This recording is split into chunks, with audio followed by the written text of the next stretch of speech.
ৰঙিয়াৰ ব্ৰিকফিল্ড কলনীত ৰূপহী ৰঙিয়াৰ সৌজন্যত গৰখীয়া সেৱা অনুষ্ঠান।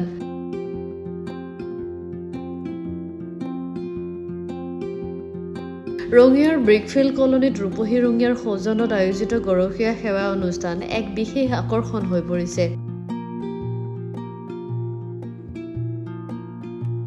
ৰাজহুৱা নামঘৰত অনুষ্ঠিত এই অনুষ্ঠানত অৰ্ধ শতাধিক কণ কণ শিশুক গৰখীয়া সেৱা আগবঢ়াই ভকতসকলে এক অনন্য দৃষ্টান্ত স্থাপন কৰে। অনুষ্ঠানটো গৰখীয়া সেৱাৰ ঐতিহ্যৰ লগত সংগতি ৰাখি কৃষ্ণ নৃত্য আৰু মহিলা নামৰ আয়োজনেও অনুষ্ঠানটোক অধিক জাকজমকপূৰ্ণ কৰি তোলে।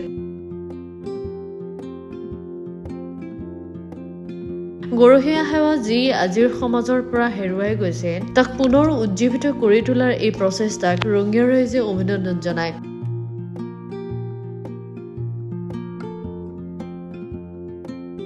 ৰূপহী ৰঙিয়াৰ এই মহান পদক্ষেপে সাংস্কৃতিক ঐতিহ্য সংৰক্ষণৰ ক্ষেত্ৰত এক নতুন দিশ উন্মোচন কৰিছে, যি ভৱিষ্যত প্ৰজন্মৰ বাবে এক অনুপ্ৰেৰণা হৈ থাকিব। এইটো এটা দীঘলীয়া মানস, যিটো আমাৰ গৰখীয়া সেৱা। আমি প্ৰত্যেক বছৰে এনেকুৱা অনুষ্ঠান আমি পাতি আহিছোঁ। আপোনালোক প্ৰত্যেকে জানে ৰূপহী ৰঙিয়া এটা সামাজিক সাংস্কৃতিক অনুষ্ঠান আৰু আমাৰ যিটো লোক পৰম্পৰা সেইটো ৰক্ষাই হ'ল আমাৰ ৰূপহী ৰঙিয়াৰ মূল উদ্দেশ্য। আজি আমাৰ এই যিটো দেৱশিশুসকলৰ মংগলাৰ্থে আমি ৰূপহী ৰঙিয়াই এই গৰখীয়া সেৱা অনুষ্ঠানটো আয়োজন কৰিছোঁ।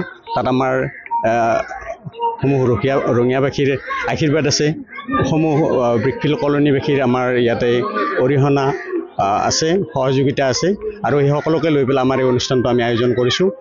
আপোনালোকে দেখিছেই আমাৰ এই দেৱশিশুসকলক আমি ফুলাম, গামোচা, ফুলৰ মালা, লৰু দিছোঁ আৰু আমাৰ তেনেধৰণে আমাৰ যিটো পৰম্পৰা যিভাৱে আমি কৰিব লাগে আমাৰ আইসকলে কৰি আছে।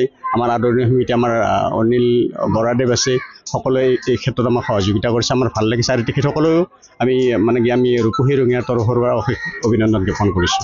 ল'ৰা ছোৱালী আমাৰ এনে 100মান হৈছে, কিন্তু আমাৰ ধৰি লওক এতিয়া যিহেতু আমাৰ এটা ক্ৰম থাকেতো, ক্ৰমমতে আমি গৰখীয়া সেৱাত তেওঁলোকক আমি আদৰণি জনাইছোঁ। শিশু কিন্তু আমাৰ 100জন মানৰ ওপৰত হৈছে।